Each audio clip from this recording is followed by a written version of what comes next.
I love chocolate chip cookies. They are my favorite by far. I especially like the chocolate chip cookies. The problem is that many manufacturers might as well be baking poison. We've made chocolate chip cookies at home, and I don't recall using all these ingredients.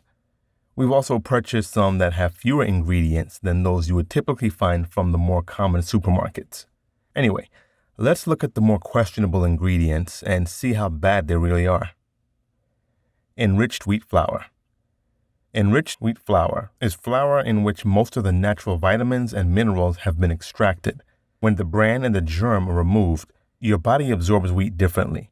Instead of being a slow process that gives you steady bursts of energy, your body breaks down enriched flour more quickly, which typically raises blood sugar more quickly as well. This excess blood sugar has to be metabolized by the liver, and if there's an excess of sugar, your body will store some of it as fat. Dextrose. Dextrose is a type of simple sugar made from corn. It is similar to fructose and chemically identical to glucose, which is blood sugar. Consuming too much can lead to heart disease and diabetes. Soy lecithin. Lecithin is a food additive that comes from several sources, one of them being soy. It's generally used as an emulsifier or lubricant when added to food and has uses as an antioxidant and flavor protector. Soy lecithin is found in dietary supplements, ice cream, and dairy products, also infant formulas, bread, margarine, and other convenience foods. Some people are concerned about the use of soy lecithin because it's made from genetically modified soy. If this is a concern for you, look for organic products as they must be made with organic soy lecithin.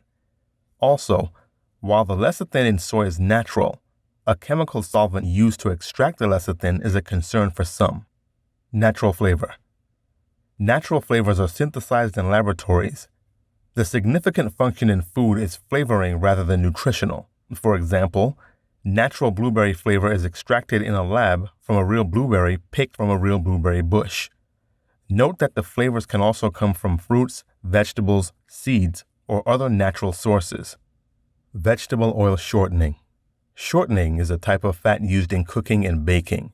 However, shortening has fallen out of favor during the past few decades because of its high trans fat content. Trans fats raise your heart disease risk, death from heart disease, heart attack, and stroke. They also raise your bad cholesterol levels, lower your good cholesterol, and cause inflammation and your arteries hardening. Trans fat can also make it hard for your cells to communicate, impairing your nervous system's functions and affecting the brain and psychological health. For this reason, most food companies are reformulating their products to be trans fat free. Shortening is most commonly made from vegetable oils like soybean, cottonseed, or refined palm oil, which are naturally liquid at room temperature. Unlike some other types of fat, shortening contains 100% fat. Therefore, it is very high in calories and low in nutrients.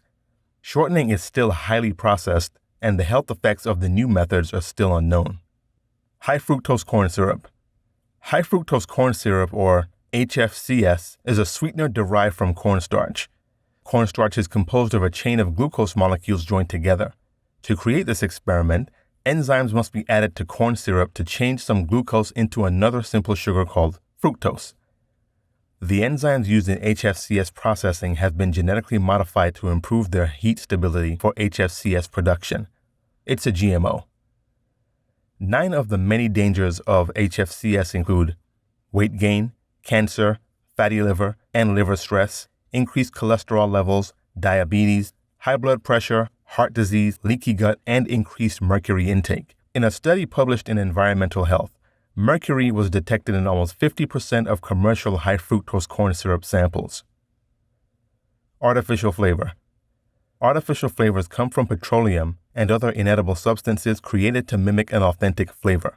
For example, an artificial blueberry flavor begins and ends its life in a laboratory. It's made to taste like blueberry through an amalgamation of man-made aroma and flavor chemicals that befit a blueberry. Caramel color. Caramel color production always starts with a carbohydrate source and high heat. Subsequent modifications, however, alter their chemistry, physical properties, and, importantly, their effects on the human body. The resulting compound is classified into one of 4 categories depending on the method of production. The one that directly pertains to this episode is Class 3 ammonium compounds, added no sulfites, used in some beers, sauces, and candy. Now, when looking at the nutrition facts, always look at the serving size. In this example, it's just 2 cookies. It also says there are 12 servings per container. These cookies are small, so people are going to eat and give their children way more than just 2. The sodium and sugar content is relatively low in this product, but its toxic chemicals are the issue. Also, look closely where it says 11 grams added sugar. Aside from dextrose, they are not telling you what the other sugars are. Just remember, monitor your sodium and sugar intake to help maintain a healthy lifestyle. I recommend you find a nutritionist and talk to them about healthy eating habits. If the FDA cared about you, they would mandate that only the healthiest ingredients are used in the food we consume. Make sure you subscribe, like, and share. Click the notification bell so you'll be notified when we upload new videos. Find The Awakening Frequency on Twitter, Instagram, and on Facebook. Research is key. Always do your own research and never just listen to what people tell you. We are The Awakening Frequency. Out of the millions of potential subscribers, we just want to reach one so each one can teach one. Peace.